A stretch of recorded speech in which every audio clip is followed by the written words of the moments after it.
Bonjour les rêveurs, depuis quelque temps Cyril souhaitait me faire découvrir les produits qu'il vend au quotidien mais cette fois-ci à la source. Pour ce faire, il nous emmène en Allemagne afin de nous dévoiler les secrets de fabrication au sein même de l'usine Epco & Becker.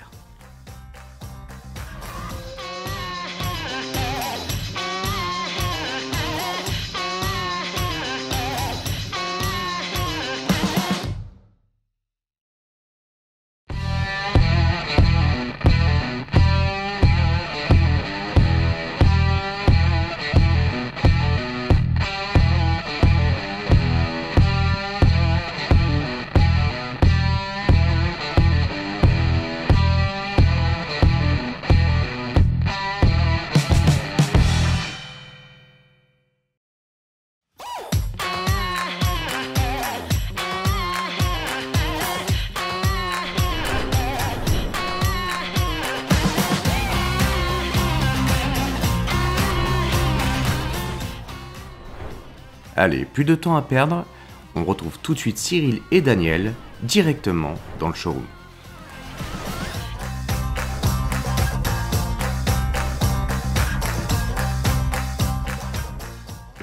Bon bah écoute, vous avez vraiment un magnifique showroom, je pense qu'on y retournera juste après. Ouais. Mais là Daniel, je pense qu'on va partir voir l'atelier, voir tout ce qui se passe un peu dans la production, la création de Epco & Becker. On va voir. On vous emmène dans l'entraille d'Epco & Becker.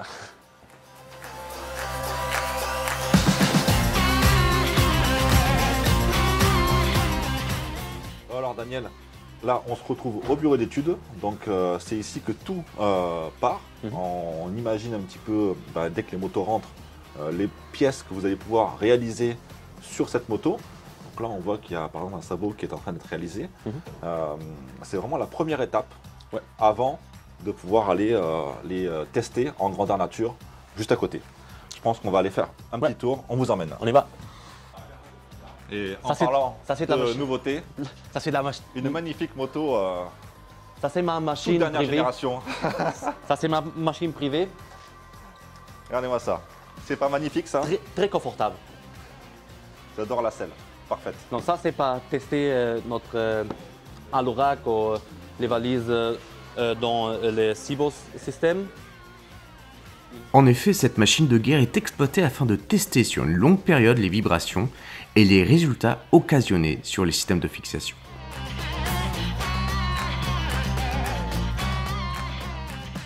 Ah, franchement, vous avez vu ça un peu? Toute dernière moto, elle vient de sortir celle-là, c'est une exclue. Le temps de faire une caresse rapide à l'employé du mois, pas de temps à perdre, on continue tout de suite la visite. Ici nous avons cette moto nouveau, la V7 de Moto Guzzi. C'est la toute dernière V7 Stone qui va sortir, donc c'est les tout nouveaux produits qui ont été, on a vu du coup la version 3D, donc là c'est la version qui a été mise au point, et donc là on peut voir donc, que c'est la toute dernière Moto Guzzi. On a les supports valises, support top case, les parcs artères, la béquille centrale, on a les Twin Nights, j'ai vu qu'il y avait la grille aussi, donc ça c'est vraiment tous les prototypes qui vont, une fois que le gabarit a été créé, après on crée tout, puis après du coup ça part en production. Ça part en photo aussi pour faire les outils de montage. J'ai vu qu'hier, la moto était partie pour faire les photos. C'est vraiment impressionnant de pouvoir voir ça aussi en vrai, de pouvoir voir vraiment la création de tous ces produits. En gros, là, on est sur donc le moule. Donc là, une fois que tout est bien créé, donc il est mis dans cette position. Et après, on pourra faire des soudures pour voir vraiment si le produit est bien conforme à ce qu'on souhaite. Et l'avantage qu'il y a de ce produit-là, c'est que si un jour, on a quelque chose qui a du mal à se monter ou qui a un problème de réclamation, grâce à cette machine, on peut repositionner le produit dessus pour voir si par hasard il y aurait quelque chose qui aurait bougé. Ce qui est important de bien garder ces produits en fait en interne. Donc voilà, donc c'est vraiment là où on a des parcs artères, mais on peut avoir exactement ce même gabarit pour que ce soit des Twin Lights, que ce soit des parcs artères, que ce soit des supports valises. Chaque moto et chaque support a son moule spécifique. C'est ça. Et vous gardez ça dans une caisse en bois numérotée qu'on va aller voir juste après. Allez, on vous amène. Sur la route, nous allons rencontrer le chef d'exploitation. Autant dire que sans lui, rien ne pourrait se faire. C'est lui qui gère vraiment tout le planning de tous les employés sur la journée, sur tous les projets qu'il y a à faire dans la journée. C'est lui qui redispatche un peu toutes les tâches pour gérer la journée de chaque employé, quoi, tout simplement. Guten Morgen, dürfen wir eintreten? Alors, ça c'est le programme pour le planning. Ok. Donc là, vous avez tous les employés qui sont référencés. Et on sait que pour chaque employé, pour chaque jour, on a des tâches à respecter. Par exemple, quand moi je vous envoie des commandes pour des kits moto-école, par exemple au BMW où il y a 150 kits, Ouais. On sait que telle personne va faire les kits au fur et à mesure, la soudure, la peinture, tout ça, tout est vraiment réglé. Tout est vraiment réglé ici. Donc, Da hast du einen ausgedruckten Auftrag, die hängt draußen. Ne? bon, du coup, là, tu vas me montrer un petit peu comment se passe une création de commande. Production, ouais. Donc, Alors ici, le travailler pour voir quel est le travail pour faire. d'accord. C'est quoi, c'est journalier ou c'est par semaine? C'est comment ça se passe? C'est pour tous les jours. Tous les jours. Tous les Donc jours. là, on voit qu'à peu près qu'il y a 17 commandes pour ça, 18 pour ça, 17 pour ça. Ouais. Donc les employés récupèrent les commandes de la journée et ensuite ils prennent ça et ils vont chercher la matière première pour la moto. Pour créer du coup Ouais. la pièce de la journée, quoi. Ouais. On peut là- voir par exemple les modèles qui sont là. D'accord. Donc là, Et on tous les retrouve produits. les moules, qu'on Les disait moules. tout à l'heure, ces fameux moules qui permettent de créer tous les produits. Donc grâce à ça, après, donc, ils prennent ces moules, ils prennent tout ce qui est La matière première. Ouais. Donc on voit donc, du coup toutes les gammes alu pour faire tous les parcs artères, tout ce qui existe. Et ensuite, une fois qu'ils ont le moule et la matière première, ils vont créer le produit, Les produits. dans la machinerie derrière. Enfin, Ouais. tout ce qui est la partie usinée en fait. Ouais. Donc là, on peut voir du coup que les produits commencent à arriver. Voilà. Donc là, je pense qu'on va aller voir maintenant peut les voir. gens qui vont travailler pour créer tous ces produits avec différentes machines qu'on va aller voir ensemble. Ouais, on peut voir. Et l'avantage qu'il y a, c'est qu'encore une fois, comme on le disait tout à l'heure, c'est que vous avez gardé toutes les anciennes machines des années 70 Pour les modèles anciens. pour les anciens modèles, ce qui est important. Et on a toute une partie aussi un peu plus nouvelle génération et des nouveaux modèles. On a aussi des nouveaux machines ici, par exemple. Par quoi tu veux commencer, Daniel? Tu veux qu'on commence par quoi là? Normalement, les tubes sont Coupé. coupés. Alors, où est-ce que ça se passe ça? Coupé, c'est ici. Alors ici, on peut couper tous les tubes de métal, D'accord. ici et ici. Donc là, ici, on commence par couper déjà les Couper. produits Ouais. à la bonne taille. Mhm. Donc tout est positionné après quelque part. Ça, c'est le surplus du Ça, coup. c'est tout. Ok. Ouais. Et ensuite, une fois que ça s'est découpé, on passe vraiment à la production, quoi. La production qui commence avec le plié, Le pliage, d'accord. le pliage du tube. Le pliage qui est juste là, on avait regardé là. Est ici. Ok, mais ça c'est une machine pour la Ça, pliage. c'est le pliage donc des tubes. Ouais. Et là, on a une machine qui permet de plier tout ce qui est partie un petit peu plus plate. Ouais. Tout ce qui est mini rack comme ça. Pour Donc exemple, là, on part d'une pièce qui est Pièce. vraiment qui est sortie du coup découpée. Et après, on va la plier d'une façon à ce qu'on ait la forme finale, quoi. ouais. Et je pense que ça c'est pour une sport track. D'accord. Au fur et à mesure, en fait, l'employé du coup positionne les produits et la machine va plier au fur et à mesure la pièce. Ouais. Et depuis, comme tu peux voir, Et ensuite, elle est quand même testée à chaque fois. Il y a vraiment un test à chaque fois ou comment ça se passe? ça c'est le test s'il marche avec la matrice. D'accord. Donc effectivement, une fois que le produit est positionné sur le moule et que tout correspond bien, il est positionné de côté pour continuer du coup la production, quoi. Comme ça. Comme tu peux voir, nous avons beaucoup de machines et quelques machines a une travaux spéciaux, spécial. Hein? D'accord, d'accord. Donc ça, c'est la création quoi, des racks qui se mettent au niveau du support top case, c'est ça? Ça c'est plutôt une top case, ouais. C'est ça, ouais. Donc la personne, elle crée du coup toutes ces formes toute la journée et après, donc du coup, ils viennent les souder sur le support top case, quoi, Ouais. le rack arrière. D'accord. En fait, on voit vraiment que les machines ont un certain âge. Ça a un certain âge, ouais, ouais. Ce sont des dinosaures. Dinosaure. Une autre nouvelle machine que nous avons ici, c'est pour faire notre adapteur C'est l'adapteur pour les crash pads. pour c'est les ça? crash pads ou pour autre chose, par exemple comme ça. Et elle travaille très précis. Donc la machine, toute la journée, elle crée ses pièces pour mettre sur les crash pads. Pour le crash pad ou autre pièce pour adapter quelque chose, pour adapter deux tubes par exemple. D'accord. Ok, ok. Donc la machine, effectivement, elle découpe et au fur et à mesure, viens voir, regarde.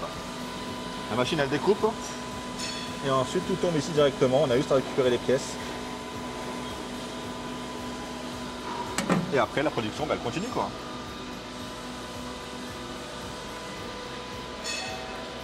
Ouais. Passons les tubes. Matériel fort. Quand Daniel parle de matériel fort, en fait, il exprime tout simplement le fait qu'ils utilisent des tubes pleins. Alors, on va voir tous les petites pièces. C'est ça. Qui sont maintenant prêtes à être soudées. Ouais. Donc maintenant, on va faire le soudage. Donc, il y a soudage manuel. C'est ça. Donc là, en fait, il y a quand même des machines nouvelle génération qu'on ira voir tout à l'heure, mais il y a quand même toute une partie quand même de soudure qui est faite à la main. Ouais. On peut voir du coup donc tout cet atelier où les produits sont soudés à la main. Ouais. C'est quand même assez impressionnant quand même de pouvoir voir ça un peu. Par exemple, ça c'est une porte pour les valises. Un support de valise, effectivement. Ouais. Ouais. Donc, vous passez à peu près combien de produits par jour sur cet atelier? Peut-être 500. 500 produits. D'accord. Et vous avez combien de soudeurs? Nous avons 8 soudeurs. 8 soudeurs, d'accord. 8 soudeurs ici et la machine de soudeuse.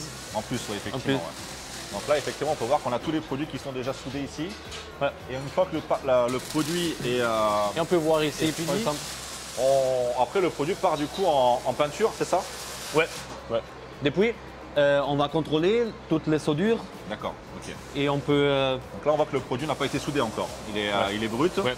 Et après, le but, c'est d'arriver à quelque chose comme ça, qui est complètement soudé. Et après, on passe en version finition pour vraiment bien propre, bien et préparer le produit pour mettre la peinture après dessus, quoi. C'est comme ça. Et on peut voir les contrôles. D'accord. À la chambre. Donc après, effectivement, tous les produits sont contrôlés dans cette pièce. À cette pièce ici. D'accord. Par exemple ici. Bonjour. Bonjour. Grüß dich. Kannst du weitermachen? Wir schauen uns zu. Ok, donc là c'est tout ce qui est la partie finition de la soudure. On vient contrôler les soudures, on vient faire ça le plus propre possible avant de l'amener en peinture, c'est ça? C'est comme ça. Ok. Là c'est la partie donc, finition du produit, quoi. Ouais. Parfait. Et ici on a une autre machine pour notre pièce d'aluminium. Daniel va nous dévoiler ces bacs qui servent à polir et à nettoyer les pièces d'aluminium avant toute utilisation.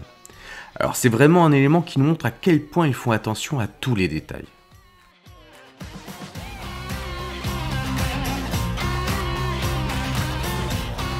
D'accord. Okay. Donc là la machine elle tourne? Elle tourne avec l'eau. D'accord. Et depuis pour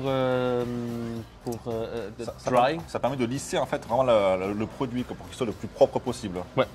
Bon, du coup, on vient de voir donc, toute la partie un peu production. Ouais. Là, il y a quelque chose qui m'intéresse beaucoup, c'est toute la partie production, mais plus les valises, valises et top case en aluminium. Et la partie un peu cuir qu'on y voit tout à l'heure. Donc là, on est vraiment dans la production des valises Explorer. Ouais. Donc on peut voir effectivement que tout est fait à la main avec toute la partie jointage. Les joints sont faits comme ça. Ils positionnent tout et ensuite, une fois que tout est fait, on a quelqu'un qui vient mettre dans l'eau pour être sûr que l'eau ne rentre pas dans la valise ou le top case. Et après, c'est très important. Hein. Et poser là-bas pour la partie finition, pour insérer les rivets, pour insérer les serrures, pour finir du coup le produit, avant de le mettre dans son carton et être prêt à être expédié. C'est comme ça. Très bien. Là, vous en créez à peu près combien par jour des top case ou valises? Wie viel Koffer machen wir da am Tag? Wie viele Leute? Ja, wie viel machen wir? 1, 10, 2, 20, 3, 13. Ok. Alors 30 à 50. Donc entre 30 et 50 par jour? Par jour, ouais. Un mélange entre valise et top case. Hein. Ou ici, c'est que les top case? Im Verhältnis Koffer und Top Case, c'est la même chose. Pareil, ok. Donc tout est effectivement, on voit là, tout est jointé à la main. Jointé, ouais. Posé. Depuis. Et après, on voit effectivement l'insertion des rivets. Des rivets, ouais. Oh, ça fait, Et donc après, c'est ici que seront créées aussi de nouvelles sacoches, les valises X-Core. Les valises X-Core, ouais. Donc tout sera créé aussi ici, dans cet atelier-là. Donc comme les ça. valises qui arrivent été 2023. Été, ouais. Ok. On a hâte de les recevoir aussi, quoi.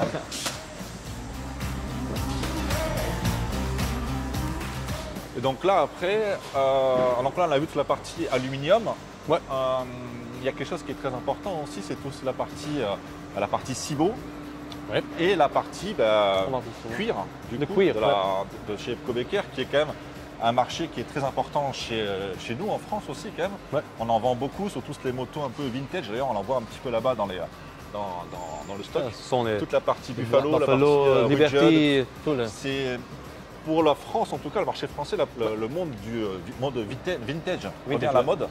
Et c'est vrai que la partie Cibo de chez vous marche très très bien, avec toute sa partie Legacy, la gamme Buffalo, la gamme Liberty, toutes ces sacoches en cuir marchent très très bien chez nous. Ouais. Et il faut dire aussi que la finition est au rendez-vous parce qu'on a quelque chose qui est très important, c'est qu'elle peut fermer à clé sur le support et la sacoche ferme à clé.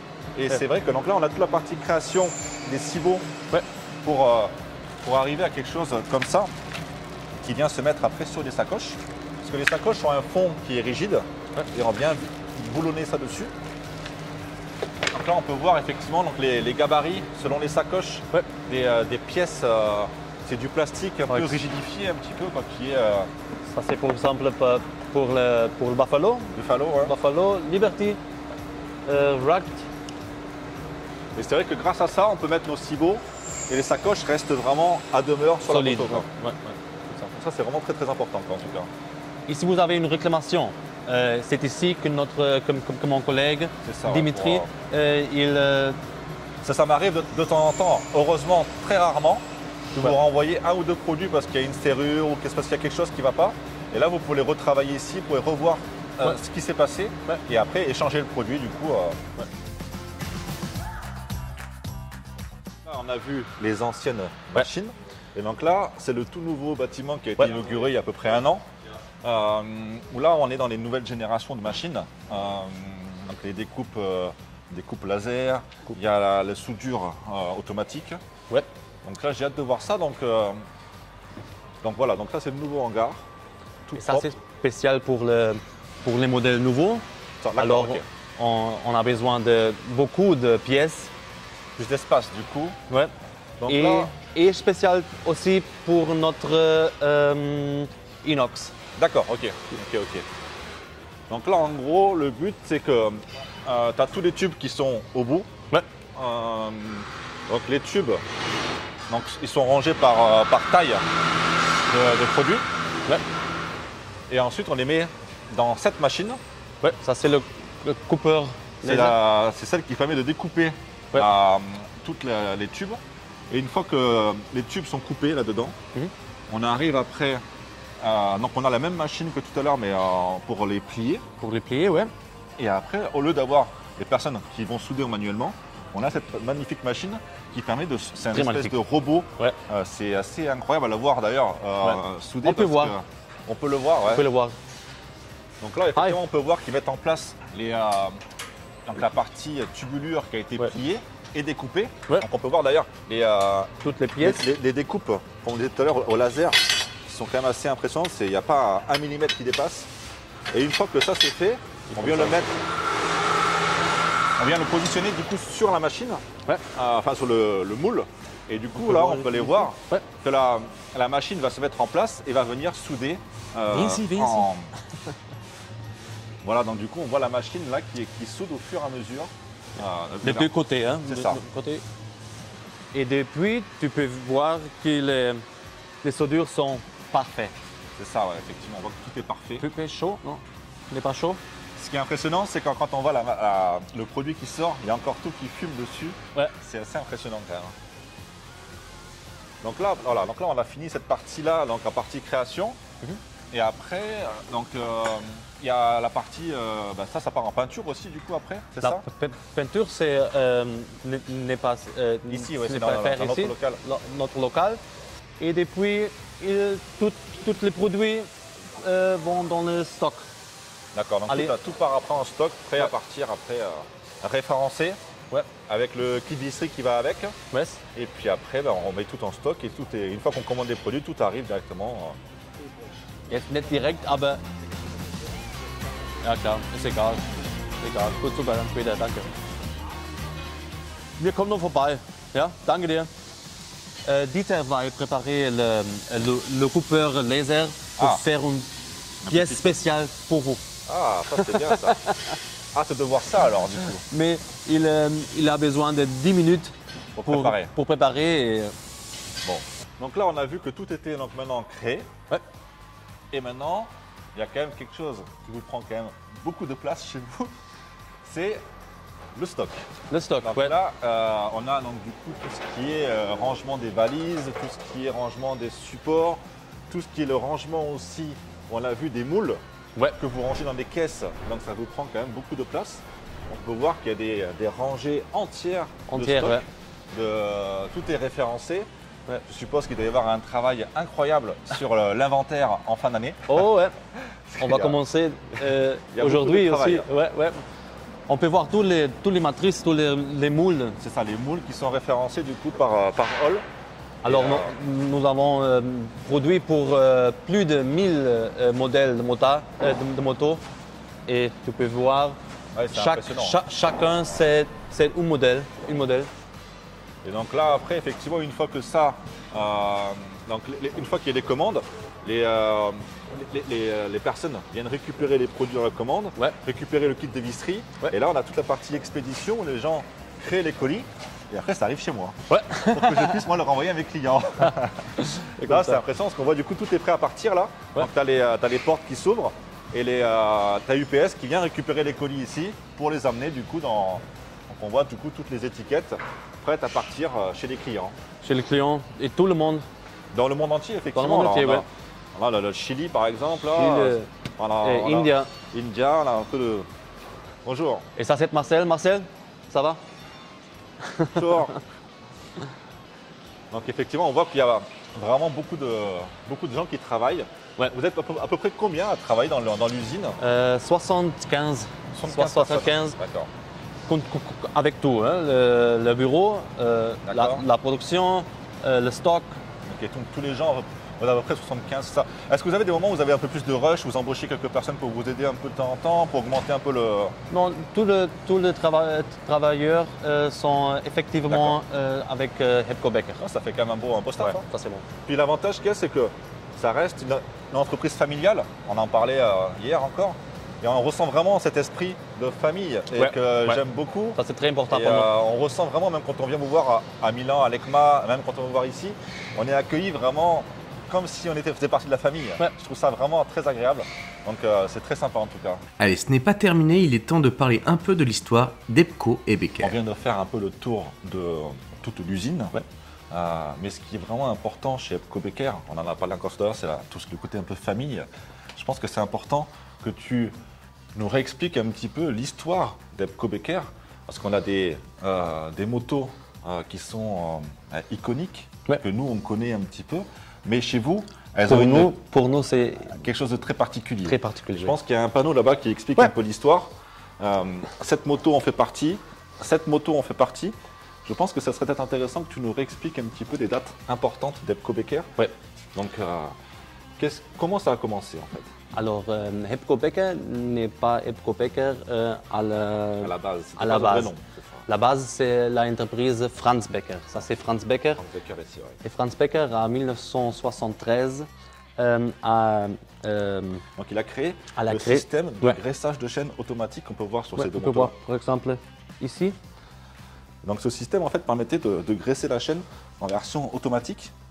Et parce que les chaînes anciennes ne tenaient pas. Ouais. D'accord. Donc lui, il avait créé ce système-là. Ouais. Donc, et ce que j'ai compris, c'est que Paul Erhardt était, donc le grand patron qu'on a ici, était son apprenti. L'apprenti de Franz Becker, oui. Ouais. Et malheureusement, Franz Becker, 1976. Donc 3 ans après, il est décédé en moto. Il est décédé en moto. Malheureusement. Et la femme de Franz Becker n'a pas d'idée de faire quelque chose avec les produits. D'accord. Donc elle a demandé à Paul de continuer. Ouais.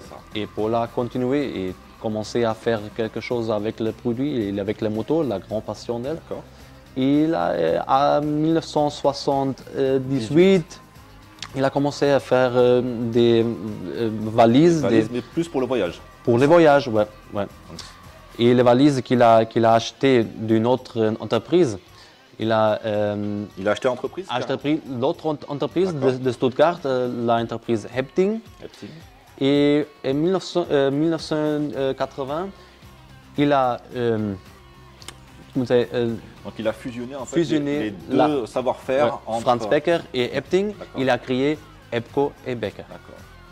Et donc du coup l'histoire est née comme ça. Et donc du coup tu me parlais de quelque chose quand même qui était assez incroyable parce qu'il y a quelques années vous avez retrouvé cette moto qui n'était pas dans cet état-là, forcément. Mais ce qui était incroyable, c'est quand vous avez fait l'histoire de la carte grise, vous vous êtes rendu compte qu'elle appartenait au créateur original, en fait, quoi. La première de Franz Becker. Et une de la machine pour introduire, pour développer le produit du message de chaîne. C'est pour ça qu'on le voit d'ailleurs dessus.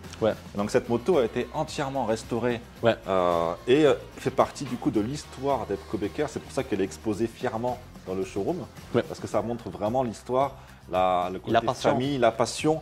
Et cette moto représente bien du coup cette passion et ce côté famille de chez Epco Becker. C'est comme ça. C'est comme ça que ça se passe chez Epco Becker. Alors, comme nous allons voir ici notre showroom, je vous recommande de... On va aller voir ton espace à toi. Mon espace spécial. Toi, donc, tu fais pas mal de vidéos et je pense que tu as quelque chose à nous montrer. On va aller voir ça. On va voir. Bon, du coup, tant que j'y pense, quelqu'un nous avait proposé de nous faire une petite pièce pour nous. Avant d'aller dans ton espace à toi, on va peut-être récupérer la pièce et après on ira dans ton showroom. On y va. Alors, ça c'est Dieter. Dieter, c'est notre maître le coupeur laser. Le coupeur officiel. Ouais, ça c'est le coupeur officiel. Donc c'est lui qui gère la machine. Ouais. Ça c'est le modèle pour qu'on va faire. Avant de lancer la réalisation de la pièce, il va nous présenter celle-ci sur son ordinateur en 3D. Il va apporter les corrections nécessaires avant de déclencher l'étape suivante, la découpe.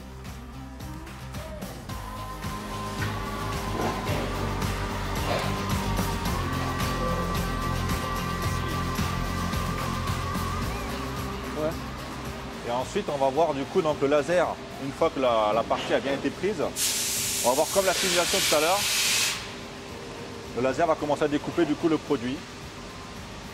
Et alors, on peut voir que la machine fait beaucoup de travail, de coupage différentes. Il y a des possibilités, effectivement. On peut vraiment biseauter, on peut couper, on peut graver. Et ça, c'est très important pour adapter deux tubes, par exemple.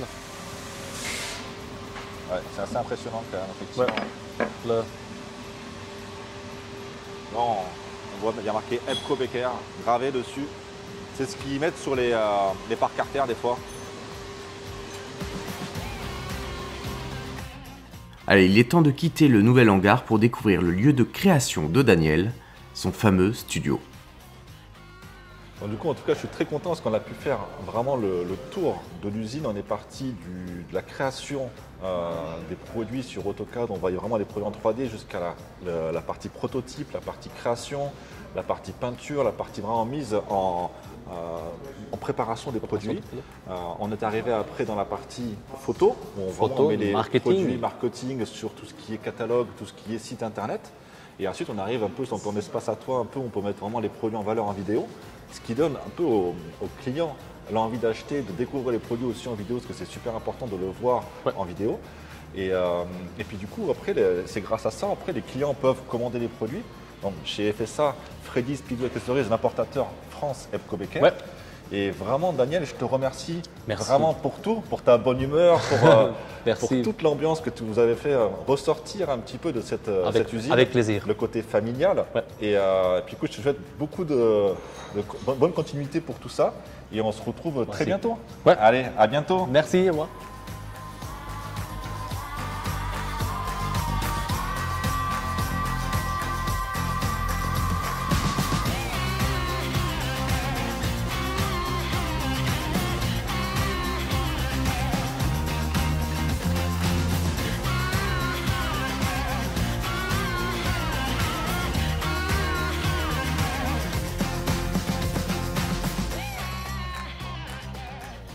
clôturer cette visite, il va nous dévoiler cette fameuse moto Guzzi V7 Stone. En dehors de la beauté de cette machine, il va nous montrer qu'on peut aussi l'adapter avec toutes les bagageries. Et autant vous dire que c'est la force d'Epco et Becker. Franchement, quel plaisir de passer cette journée aux côtés de ces nombreux collaborateurs. Malgré la langue qui nous sépare, ils nous ont mis tout de suite à l'aise. Et d'ailleurs, la pièce qu'ils nous ont offert ou réalisée n'était évidemment pas une flûte, mais un ouvre-bouteille. Sans compter évidemment l'humour extraordinaire de Daniel, autant vous dire que cette visite va rester longtemps dans mes journées préférées. Alors merci encore à toute l'équipe Epco et Becker, et merci évidemment à Cyril de Freddy Speedway Accessories de m'avoir permis de découvrir tout cela à ses côtés. Alors n'oubliez pas, si vous voulez équiper votre moto, vous savez où aller.